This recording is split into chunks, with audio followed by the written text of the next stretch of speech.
Hey guys, I'm Amy Rose. I'm Alicia. And we want to make sure you know about our new show, AMCI Indie Spotlight. A new episode drops every Wednesday. And we have our own channel, youtube.com/AMC Independent. Make sure you like and subscribe. Come get your indie fix with us. Yeah!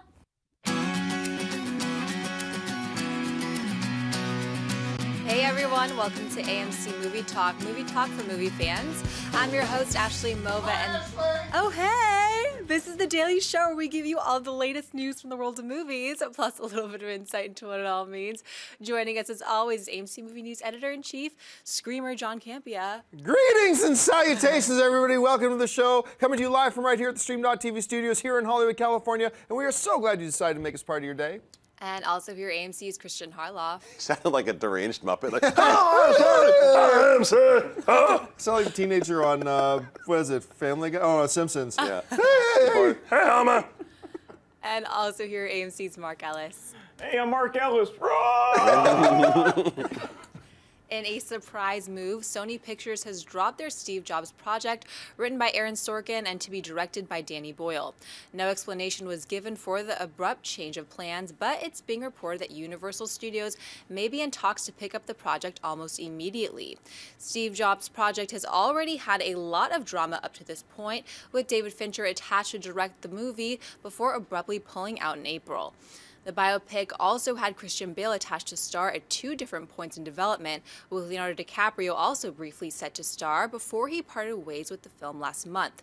Michael Fassbender is set to be in talks now for the lead role, but no word if Sony dropping the film has affected those negotiations or not. John, your reaction to Sony dropping Jobs? I blame Mark Ellis for this. He was like the one guy that was talking crap about Jobs. Yeah, he was. What are they thinking?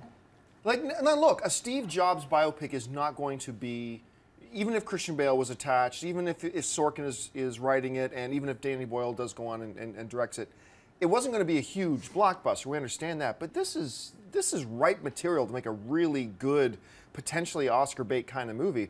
I mean, they seem to be full steam ahead with it, and then all of a sudden, boom. So this is going to be one of those things that we probably won't know the real reason why Sony dropped this for maybe another 6, 7, 8 months, and at some point it's going to come out, and I'd be fascinated. I'd like to see a movie about Sony not making the movie for a Steve Jobs biopic. So, but you know, some people are already saying in the chat boards that, man, this movie's cursed.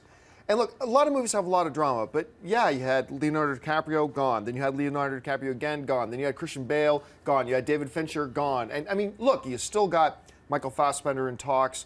You still got Academy Award winner Danny Boyle. You got Academy Award winner Aaron Sorkin. This is still all the great building blocks to make something great. But I gotta be honest, this caught me totally by surprise, and I can't even fathom why. Christian? Yeah, it was. I didn't see the plug being pulled.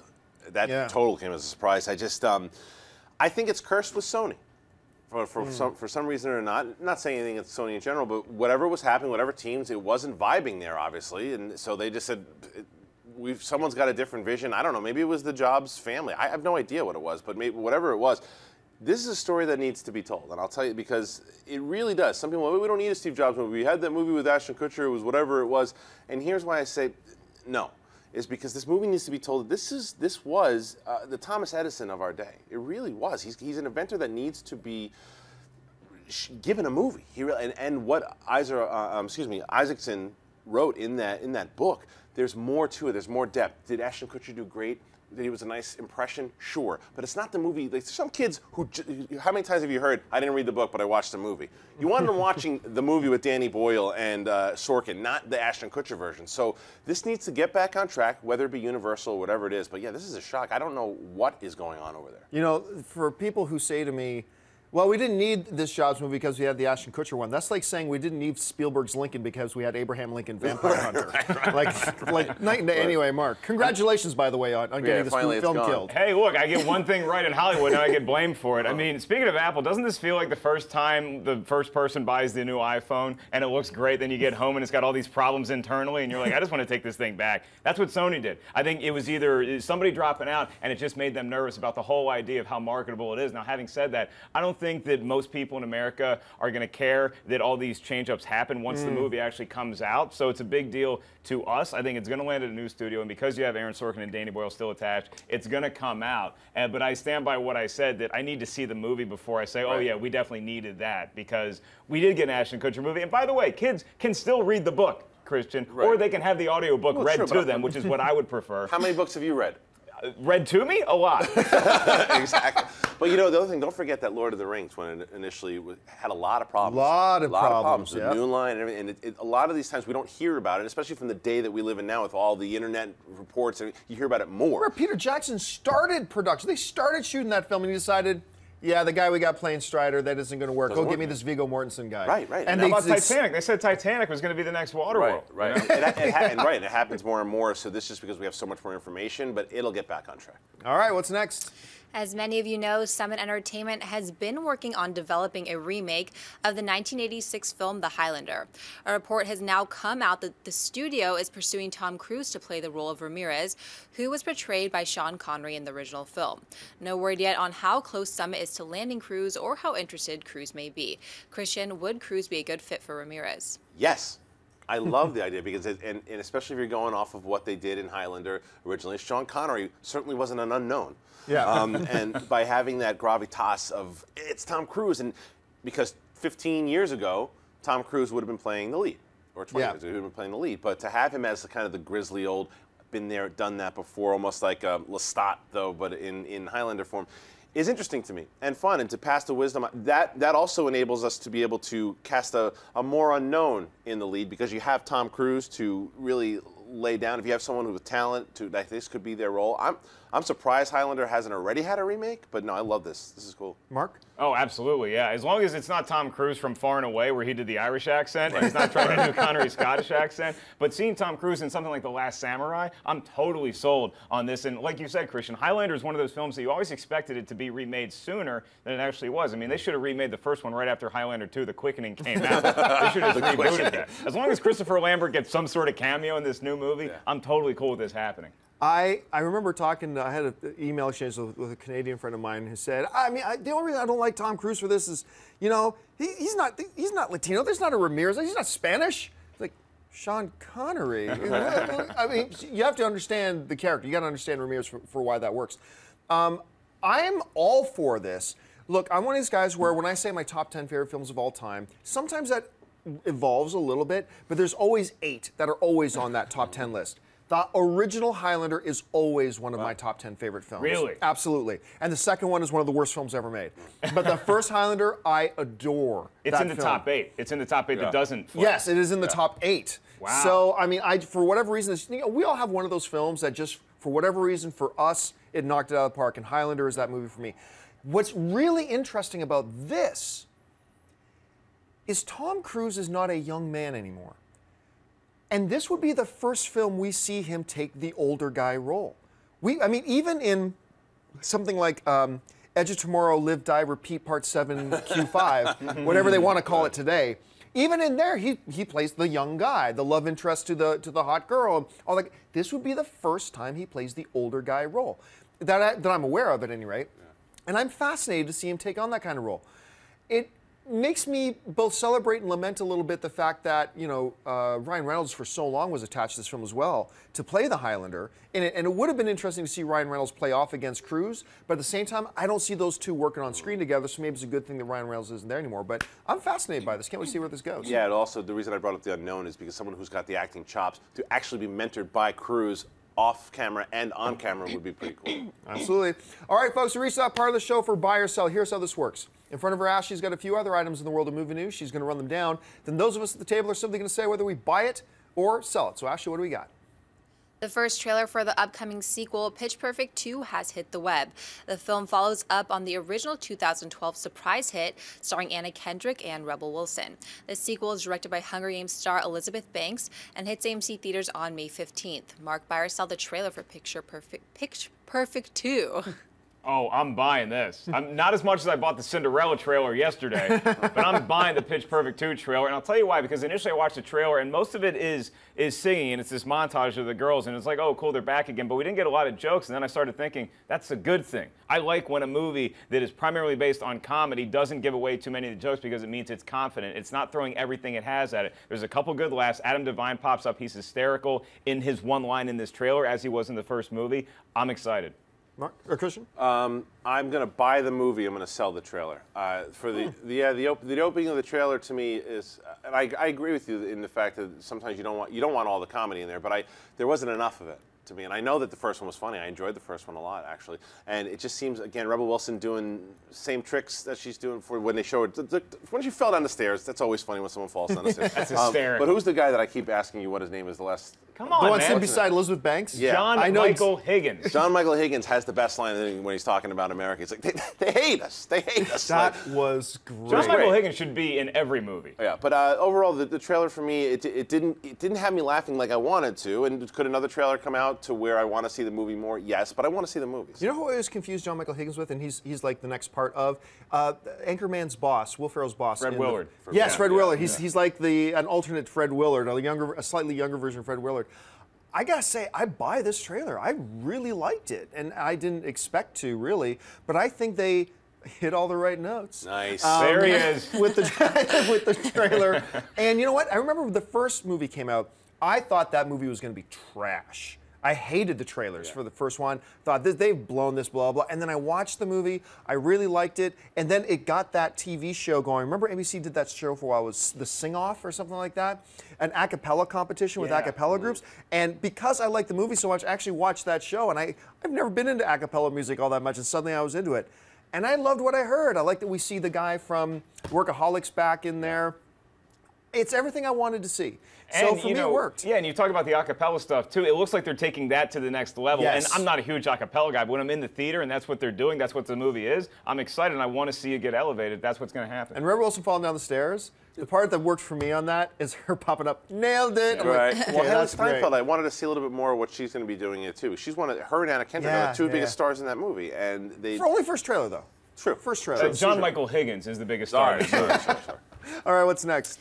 Deadline is reporting that actress Melissa McCarthy is set to play the role of Tinkerbell in an upcoming comedy to be directed by Sean Levy, who also directed such films as Real Steel and Night at the Museum, and written by Nicholas Stoller, who is best known for directing this year's comedy hit Neighbors, and also wrote recent films like Muppets Most Wanted and Sex Tape.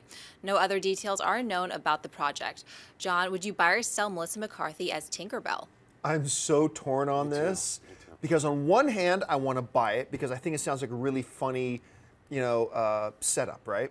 But on the other hand, this sounds like a Tropic Thunder fake trailer to me, on the other hand. And so I'm like, okay, or Saturday Night Live skit. It's kind of like what it sounds like. But what can I say? I think Levy I loved Real Steel. I like Nicholas Stoller. I like what he's been able to deliver, especially with him writing the script. That's really interesting. Her last film, what was it, Tammy? Her last film notwithstanding, I like Melissa McCarthy a lot. Okay, I'm going to lean to buy. I'm going to lean to buy on this for now. Christian? I'm going to lean to buy as well because Sean Levy, and the other one is this. I think you and I are some of the few that really loved This Is Where I Leave You. Yeah. Which is a movie that he's good, and the writer of Neighbors, putting it together.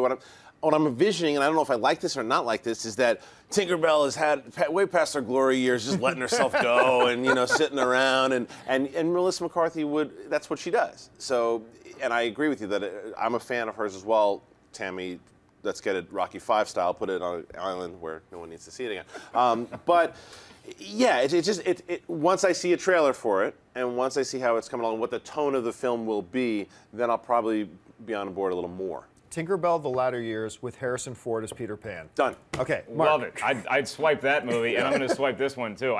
This is fantastic to me. I think this is great, because Melissa McCarthy, I wish more people had seen St. Vincent, because it proved that she has a different gear that she can shift into. I mean, you're going to be really hard-pressed to name any primarily comedic actor or actress over the years who hasn't eventually hit that wall where we think, oh, we're sick of seeing you do the same thing. Happens to everybody, maybe with the exception of Bill Murray. Happened with Eddie Murphy, Jim Carrey, Chris Farley, and it's going to happen with her, and maybe this is a movie where it happens, but maybe this is a movie where it tells girls, hey, you don't have to be this little petite thing to be a fun fairy, you know? I'd rather have her be Tinkerbell than have another Julia Roberts mad cackling and Hook.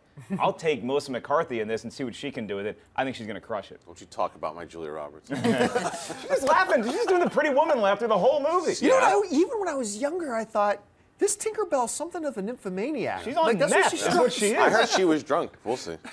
All right.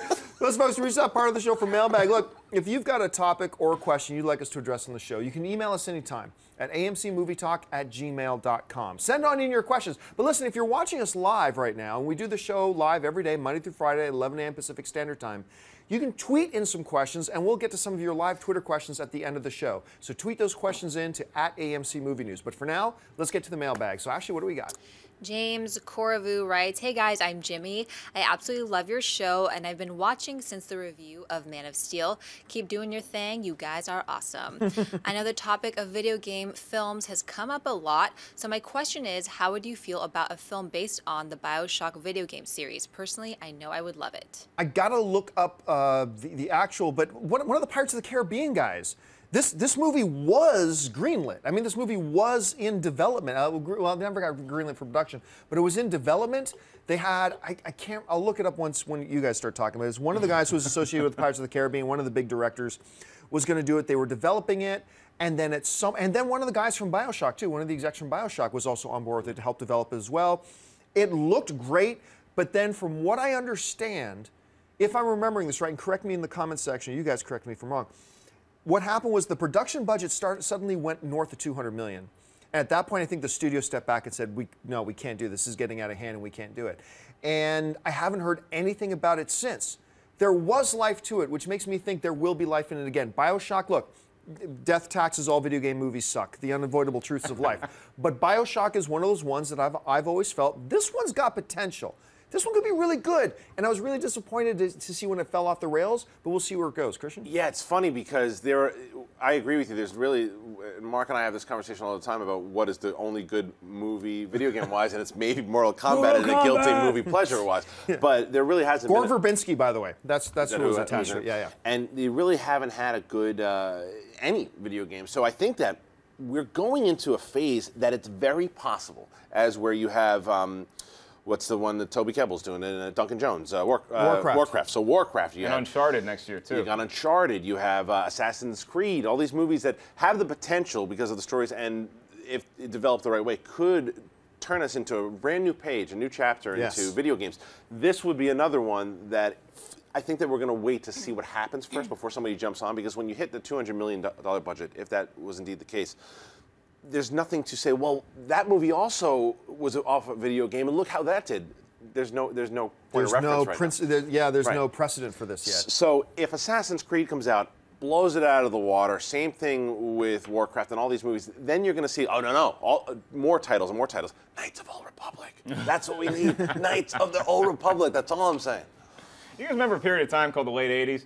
Oh my God, it was magical, except if you were a superhero movie, because it was really tough to make a good one. And even after Batman came out, Batman Returns, it was still really hard to make a good superhero franchise. And then we started knocking it out of the park in the late 2000s. And look at where we are now with comic book movies. Did I say comic? Whatever. Video game movies are about to hit a golden age because people are going to know how to do it. They're going to see the mistakes that you made with your Tomb Raiders and your Max Paynes, and you're going to start to do it right. This could be the movie. I'd be even more excited about this than Uncharted, because Bioshock is one of those games that you really get into, and it's actually scary at points playing that game.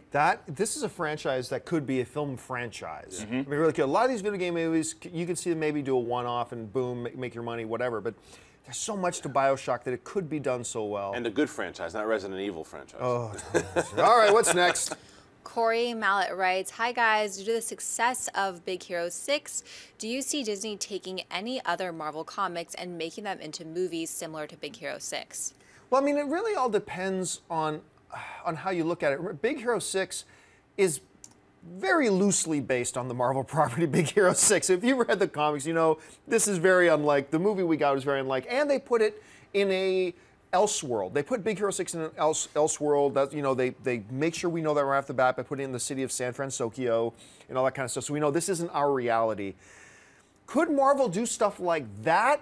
It's possible. I mean, I don't think Marvel is ever going to, get to a point where they're going to do like a Black Panther movie animated. I don't think they're going to do that, like for a theatrical release, whatever, or something that is supposed to exist in the Marvel Cinematic Universe per se.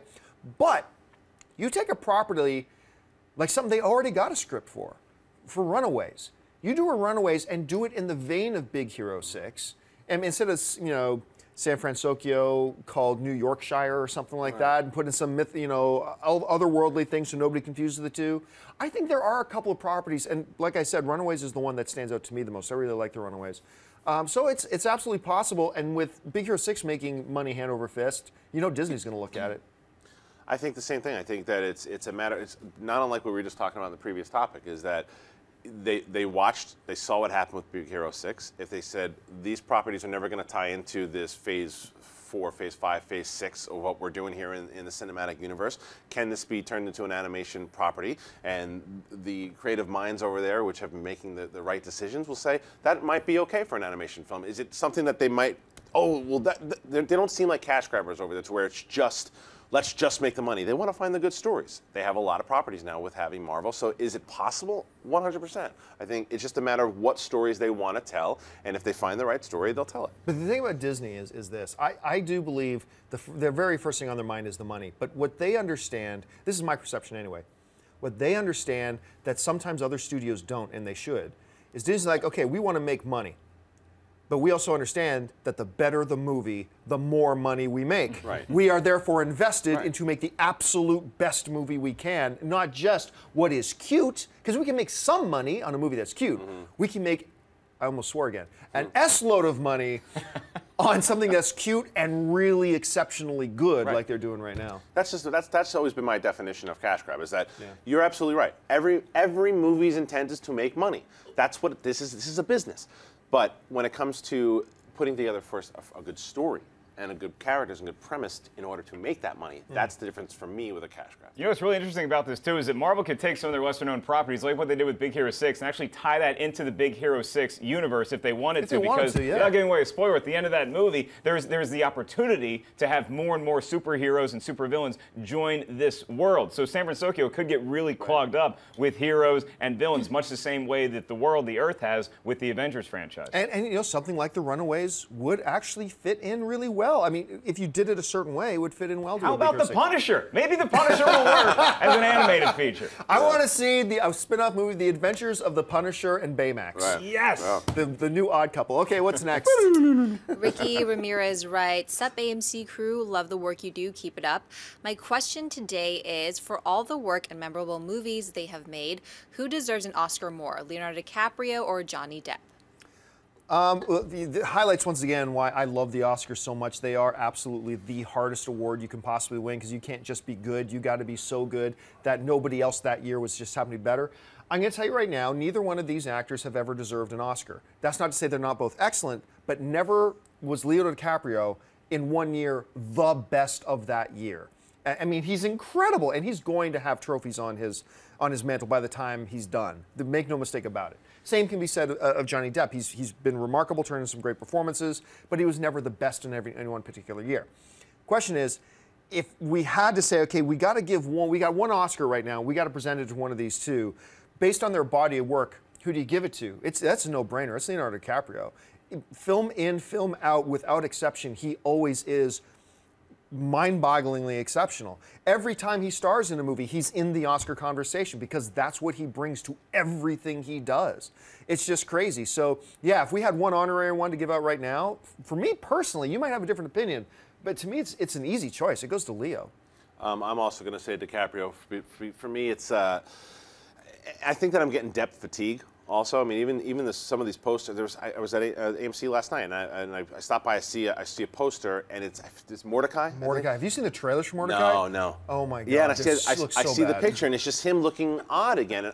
And first thing that I'm saying is that this guy is a phenomenal actor, but he just is doing the same thing, the strange kind of eccentric He's doing caricature. That's all he does all the time. Now. So and DiCaprio, Wolf of Wall Street, it was one of my favorite movies. Not just of last year, movies. And to what he did as Jordan Belfort, I would like to, what I'd want to do is put together all of DiCaprio's best performances against just Depp's performances, and out of that category say, which ones would you give the Oscar if they were the only ones in the category? And I bet you DiCaprio wins. I think it'd be good sweet fight. too. Yeah. I would take DiCaprio as well. I thought I was going to be the weirdo on the panel for taking DiCaprio, but I think that DiCaprio he's more selective with his choices over the years, and every time he makes a movie, it hits. Depp has a lot of swings, and he hits some out of the park, and he misses a lot too. But I look at Depp. I see DiCaprio as going to win multiple Oscars. Johnny Depp, he might end up being the Karl Malone of actors, where he's always really, really close, but he's never going to win that statue. He's going to win a Lifetime Achievement Award, but he's not going to win a Best Actor trophy. Not if he keeps making Mordecai's. If he goes back to Blow or Donnie Brasco and stuff like that nature, then yeah. But I think that it's almost he's bucking the system now because everybody's getting annoyed with it, that he's doing more of it. It's just kind of like that George Lucas, oh, you don't like Jar Jar? Well, here's a whole episode of Jar Jar on the Clone Wars. It's like, it's that type of I mean, he did try a little bit. He stuck his foot in Rum Diaries, but that ended up being a terrible movie. I like that and did you? Okay, well, you're not alone. Yeah. And then he did Transcendence, which a lot of us were excited about. And then that turned out to be what it is. So it's not like he hasn't tried. Well, you know what? I called him the Karl Malone of actors. If he plays Karl Malone in a biopic about Karl Malone, he wins. Give him the Oscar. Yeah. All right, folks, well, I said we would leave a few minutes at the end of the show, take your live Twitter questions, and we're going to do that right now. You might even have a little time to sneak yours in under the wire. Tweet us right now to @AMC Movie News. Ashley is the person in charge, so Ashley, what have you selected? Mick Flynn writes, what actors and actresses have played the most believable siblings in a movie, and why is that so hard to pull off? Oh, wow. That's a great question. Okay, this is a fresh off the boat kind of answer, but Gone Girl, Ben Affleck, and I'm forgetting the girl's name. His sister. Yeah, the girl who plays his sister. It wasn't about looks, although the looks I could see a little bit. The way their mannerisms synced with each other was crazy. We just had Skeleton Key. Bill Hader and Kristen Wiig, yes, you're right, which I thought worked pretty darn well. Other siblings, well, you got to talk about Jessica Alba and Chris Evans and Fantastic. No, you don't. No. Home Alone kids. Home Alone kids. Boy, it's hard to think about really good on-screen sibling Johnny, things. if I may. Yes, please. Look at your hoodie.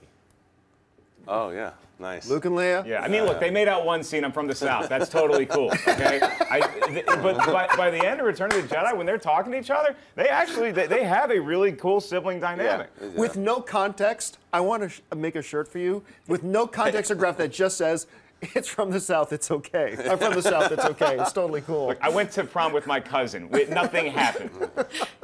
Okay, what's next? Zach writes, have you guys heard anything about the next Narnia movie? Is it still happening? You know, it's funny, we do get questions sent in every once in a while about Narnia.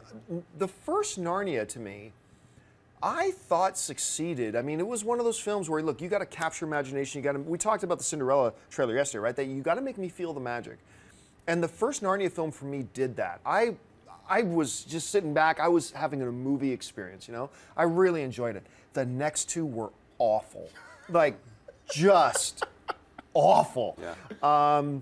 Not Catwoman bad, but close. Maybe Cat bad. I mean, it was just, it was halfway there, just dreadful. And they made less and less and less, right? So, and then I heard that another studio's, well, Disney then did come along and picked up for the third one, and that kind of bombed. Or was it Disney started it? Disney started it, and then Fox picked it up Fox for picked it two. Up for, yeah. Fox picked up number 2. And then that didn't really work. And then I heard rumblings about, and some stuff about making another one. But I think it's dead in the water. I could be wrong. Have you guys heard anything different? You know what I think you do? I think you reboot that animated. I think that's going to work more because it just kept getting more and more kiddie friendly, right? As the movies went on, and it started to lose its luster a little bit. If you reboot it animated, I think it'll do better. Well, I actually think I did hear something a little while back that I think another studio was doing the fourth one, and I think that they were still planning on going forth with it. I'm not sure. In the same continuity, or they're restarting? I think it's in the same continuity, going with the fourth book. Interesting. But what I actually liked the second one. I know maybe I'm that person, but the first one, the second one, I thought played into the imagination, like you were saying. The third one, the problem was not even necessarily with the movies, but with the books in general, is that you lose the main characters that you've been following from the first two, and it was harder to do, and they added new characters we didn't like or care about. And in the fourth one, if they do that, they've got to introduce a brand new kind of storytelling and get us back into that fantastical world that they created in the first and even second one. All right, what's next? CC writes, what are your thoughts on a live-action Futurama movie and Ryan Reynolds as Fry? Bring on the filthy. Nope. Yeah, I don't know enough about it. A live-action Futurama movie? Nah. No. And I like Futurama. Yeah. But it turns into Lost in Space. Yeah. Every time Futurama comes on for like 5 seconds, I'm like, ah, sweet, The Simpsons. Ah, no, it's Futurama. Yeah, Although my favorite episodes of Futurama have always been the one with their Captain Kirk wannabe character. Yeah, I keep forgetting the character's name and his little alien sidekick dude. Yeah, I don't know enough about it. I actually do appreciate the show for what it is. It brings a lot of inventive humor, but live action, I just don't know why you would want to take that leap with a show like that. They could create a neat, fantastical looking world, I suppose, but I don't know that the humor would translate. It's a lot easier to get away with some of that humor in an animated world versus live action. Yeah, it's in the right medium right now. I'd leave it there. Okay, what's next? Jimmy Conway writes, can DVD sales help the consideration for a movie's sequel? Not really. There was an era when that was the case, where you could have, like, for instance, the first Crank, right? The first Crank movie with Jason Statham, it's all right. It was a really low-budget film. Did okay, but word about it got out after the fact about it's crazy, it's mayhem, it's all this kind of stuff, and a lot of people picked it up on DVD, but that's going back, what, 8 years now? Yeah. 8, 9 years ago? DVD sales have done this. Home physical media sales and stuff like that have totally ditched. And I was talking to a guy, I won't say which studio. I was talking to a guy on set of a movie once, and this topic actually came up because somebody else kind of asked a similar question. The studio guy came. It can be, you know, if you got 50 tons on this end of the scale and 50 tons on this end of the scale, the DVD consideration could be a feather that drops on one or the other and maybe tilts it, but in practicality's sake, it's not really that big of a consideration anymore. That's what they told me at any rate. So I don't know, your guys' thoughts on it. Well, it did work for Family Guy, which is not a movie, but it's a TV show. Right. And Longmire just really? got picked up. Yeah, Longmire just got picked up on Netflix. Oh, wow. Breaking news. Yeah. Oh, that's exciting. But I mean, also, I think that if it didn't work and this might have been for artistic reasons too, is that Office Space and Big Lebowski both did okay in the theater, and then they really crushed on home media. I don't know that would happen today, simply because of what John brought up, is that so many people just stream movies. Now, if you can, you can measure that too. So if something comes out and it really does well, if it just crushes on Netflix, I could see that happening. Not in a big budget kind of world, but a smaller independent film, I could see that happening. Yeah, I'm going to go the other way. I think that it does help, because I think that what Netflix has done for television shows, and what Amazon and Netflix will start doing, they're going to start doing for movies eventually too. And like we were just saying, with whether it be Family Guy or Longmire or whatever it is, when the fans have a voice, look what they're doing for Dredd right now. The fans want to see a second Dredd. Will that happen? We don't know. But there's a lot. I mean, with a movie they're doing a web series now for it, doing a web series. Yeah, and I think that's where home video can influence. I think it can influence you getting a mega low budget straight to home video type of sequel. I just don't know about another larger budget. Look at Kick-Ass. Kick-Ass was a movie that didn't do that. It did okay in the theater. It was profitable though, marginally, but profitable. It didn't do what they hoped it would in the theater though, but it really started to have a little bit more of a life on DVD and Blu-ray, and the fans' voice kind of called out more for that. So it helps. It just doesn't. It's better to do better in the theater. I think that's the word. It helps. It helps. But it's not like the deciding factor that it could have been, like a movie generation ago, exactly. like 5, 6, or 7, 8, 9, 10 years ago. All right, one last question today. Coco writes, which Chris will have the best movie career? Pratt, Evans, Pine, or Hemsworth? I feel like I already know John's answer. Sorry, can you say that again a little bit louder, Ashley? Which Chris will have the best movie career? Pratt, Evans, Pine, or Hemsworth? I feel like I already know John's answer. I don't. I think I got my. Okay, the hot answer right now is Pratt. Yeah. I mean, that's the hot answer. But Pratt has hit the big time now. He's the recognized, maybe the hottest star in the world right now. But we haven't seen him with the belt around his waist yet. We've seen. Okay, he's got the belt. Now let's see what he does with it. Right. We called 2014 the year of the Pratt, and probably 2015. We're going to call this the era of the Pratt, 2014, 2015. But we haven't had a sample size of him big enough yet to see, can he be more than Star-Lord? Because remember, they asked him to put himself in Star-Lord, right? So let's see what he's able to do beyond that. So I'm not ready to proclaim Pratt. I know the hottest, using sports analogies, the hottest prospect out of that bunch has always been Hemsworth. They have been, like talent scouts and everything, have been watching Hemsworth for years and years as a can't-miss guy. Like this guy, they've pegged him, he's going to be a big star for a long time, and then he finally got that little chance in Star Trek, and then he landed Thor, and now we're going to see him in Black Hat, which I think looks really good. I'm excited for Black Hat. And that one Moby Dick movie. Yeah, with Ron Howard. Yeah. I mean, that... Whew. Anyway, so if I had to give an answer right now, ask me again in a year and a half, if I had to give an answer right now, I'll say Hemsworth. I'm back and forth with Hemsworth and Evans and Pratt. Like everything you said, let's see what he does in 2015. He's awesome. I'm a big fan of his. The reason why I'm going back and forth is because of Snowpiercer, because that's a new side of Chris Evans that we haven't seen, that dark kind of brooding side. He's got a lot of chops, but I'm still going to go Hemsworth because Hemsworth is a dude who just, that's movie star. And it's not a movie star with, and if you're going to go off what Birdman, if you've seen Birdman, it's not just the Hollywood movie star. It's a movie star with acting chops, someone that, again, you can't take your eyes off of. Even though it was Daniel Bruhl's really movie in Rush, you can't deny what Hemsworth did. He was so good in Rush. And he's got that Brad Pitt thing to where dudes, even though you want to be jealous of him, you can't because he's so damn cool. Yeah, I'm going Christopherson. No, I think awesome. I'm going Chris Pratt, and I'll tell you guys why. Because he has the most charisma on screen. Like what you said, he had to inject himself into Star-Lord, but himself is a lot of charisma and a lot of persona. Sure is, yeah. I don't think that Hemsworth and Pine and Evans, they're fantastic. I don't think that they can quite get to that level. That's not a level that just any actor can get to. And he was great in Guardians of the Galaxy. I think he's going to crush it in the one that we talked about yesterday, the ninja Jurassic alien World. space Cowboy ninja Viking. Maurice. Yeah, and he's in the Jurassic Park movie too. So I think it's going to be Pratt over the long run. All right. We should bet on this. I know. We should. All right, folks, that will do it for us today for this installment of AMC Movie Talk. Thanks so much for joining us. Listen, what we have to say at this table is completely and utterly useless and irrelevant. What's really important is what you have to say. Make sure you jump in the comment section and leave your thoughts and opinions on all the stuff that we discussed here today. I want to thank the guys sitting at the table with me. Of course, first of all, Mr. Christian Harloff. Christian, where can people find you online? Instagram and Twitter, and look forward to the coming back for Jedi Council, coming back very soon. Let's talk Star Wars. I will, it's a little sub, look for it in January. Oh, great. Jedi Council coming back in January. Mr. Mark Ellis. Mark, where can people find you? At 5150 Ellis, Twitter and Instagram. Next weekend, the hilarities in Cleveland, where, like John said, it will be useless and irrelevant. And of course, our lovely host today, Miss Ashley Mova. Ashley, where can people find you? Twitter, Instagram, at Ashley Mova. Happy Thursday, guys. You can also catch Ashley as one of the hosts of AMC Mailbag. So make sure you catch AMC Mailbag on Saturday and Sunday. And of course, you can find me on all the various social media networks just at John Campia. Listen, folks, don't forget, lots of great films playing in AMC theaters right now. Head on over to www.amctheaters.com for your theater, showtime, and of course, your movie ticket information. If you want an audio-only version of this episode, look in the description of this video, and you'll find a link to our podcast feed. And don't forget to click the thumbs up button and subscribe to our YouTube channel. And if my stupid-looking face, I want to remind you, with the stupid-looking face, that I am participating in No Shave November, trying to raise money for the American Cancer Society. Just check out my Facebook page. Just follow me at John Campia, and you can find links there where you can make a donation. Please, you can make a difference in people's lives by donating to the American Cancer Society. So that'll do it for us, guys. My name's John Campia for AMC Movie News, and until next time, bye-bye. Hey everyone, if you liked this video, click that thumbs up button and make sure to subscribe to our AMC Movie News YouTube channel. It's free and helps you stay up to date with all the latest movie news, as well as our daily AMC Movie Talk show.